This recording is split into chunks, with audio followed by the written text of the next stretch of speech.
Could invite the children up if you'd like to come up. Got a good story for you this morning.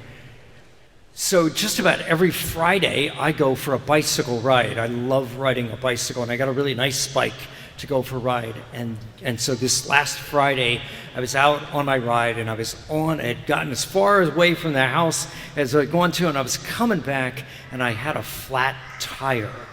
So the back tire just, boom, all the air came out of it. So I know what to do with that. I got off the side of the road and I got out my tools and I changed the tire, and that meant I had to take the tire off and put a new tube in, pump the tube up with air and start it off again.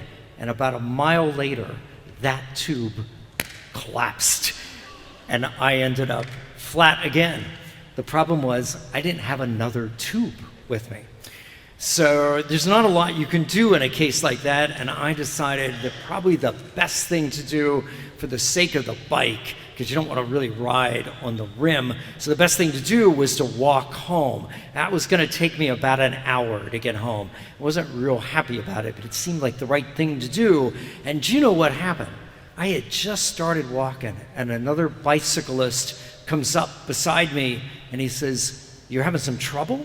I said, "Yeah," and I told him what had happened, and he said, "Hey, I can't stay and help you change it, but I got a tube. I'll just give you a tube, and you can change it. Maybe that'll help." And so he did. He gives me the new tube, and he left, and I changed it, and this one held perfectly fine, and I got home.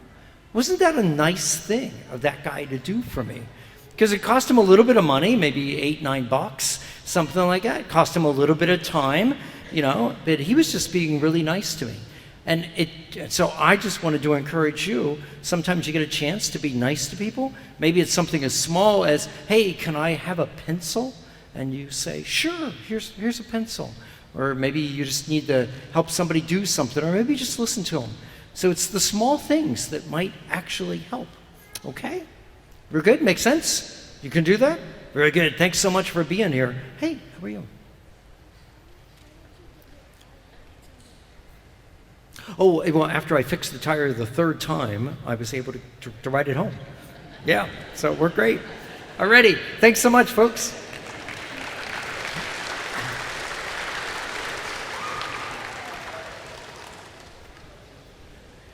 That little story struck me a great deal, and I got thinking about that and about gifts. The Magi, they bring gifts to the baby Jesus. But the Magi, for example, they bring big gifts. The gold, frankincense, myrrh, they were valuable things in those days, big gifts. You and I, occasionally, we get a chance to give big gifts. For some of you, maybe it is, around the time of Christmas, you think it out and you buy somebody something big. I remember when I was working at Tampa Catholic High School, it was not uncommon for kids to show up after the Christmas break with new cars that their parents had given them. But those of you that are parents, you might just remind yourself that you are giving a huge gift to your kids. All the time, energy, resources that you are plowing into these kids to bring them up, to raise them, to help them in so many ways. Grandparents, the same thing. Those are big gifts, and those are wonderful things. But the story I told the kids reminds me that there are also the opportunity for all these small gifts, small moments when you and I can help somebody. Because that story, the guy, it didn't cost him much. The tube was probably $8-9. He stopped. It was about 5 minutes of delay in his ride. That was all it cost him. And what a big difference it made to me. Rather than hoofing it home for about an hour, I suddenly was home in 15-20 minutes. It made such a big difference in my day. And I was thinking of some of these other small places where you and I, if we were maybe sensitive to it, maybe we could offer small gifts. Take something silly just to get your thinking started. You go to the grocery store and you park the car, and then you walk in and you get a cart out of the rack. but you may have passed several carts out in the parking lot. What if you, just as you're walking towards the store, you just take one of those carts and use that? It's a small gift to the teenagers typically who at the end of the day, some manager says, all right, go get all the carts. Well, you just got them to get one less cart. And maybe that matters to them. Maybe they've had a particularly rough day and they would like to get out of work sooner rather than later. The kindness we extend to one another in small ways.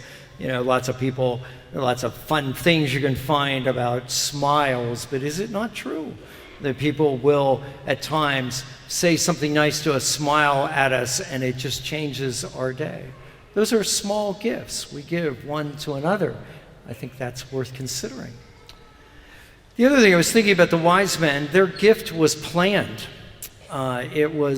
They had clearly thought it out because they came from afar and would have spent some time probably thinking, we're going to go see the newborn king. What should we bring to the king? So it was all thought out.